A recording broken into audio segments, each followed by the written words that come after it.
about because I've always wanted to write a concerto for Gabe. We've been friends since our first year at Curtis, and I've written a lot of music for him over the years. And I think just because we've spent so much time hanging out and listening to music and talking about music, we think really similarly about music. And so he's, one of the musicians I most want to write for always, out of anyone in the world. Lost Coast as a piece is a really fun journey. It's like literally a journey. A lot of times you think, oh, this piece is a journey. This is a literal journey where you walk along a coast. It's not necessarily programmatic, but you can put yourself in a place where when you play the piece and when you listen to the piece, every event is like a little signature of something going on in nature. So the Lost Coast is a region of Northern California between Mendocino and Humboldt counties.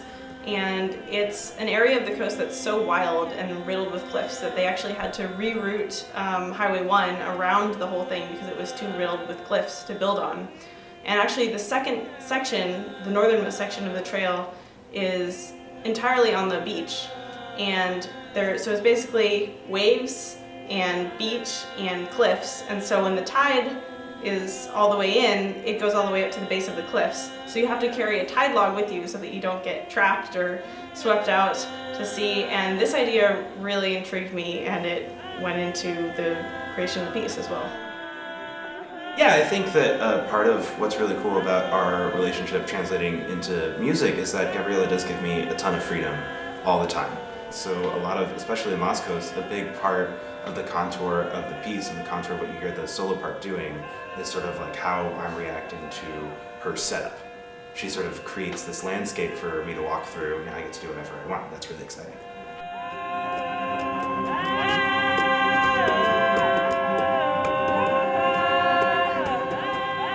The piece certainly is about both the sounds around me, but also the emotion of this joy of getting to a new vista, or going through a section that then gets washed away by the waves, and just the thrill of it and the beauty of the surroundings, and also all the sounds, the pounding surf, the keening gulls, the sizzling of the sand, the beating on the rocks. It's a really interesting, it's a unique experience. Like, I've played a few concertos in my time. You study the repertoire, and there aren't a lot of pieces that take this approach where the cello just sort of like goes on this little 20-minute hike by itself, and that to me has become a really amazing thing to have in my life.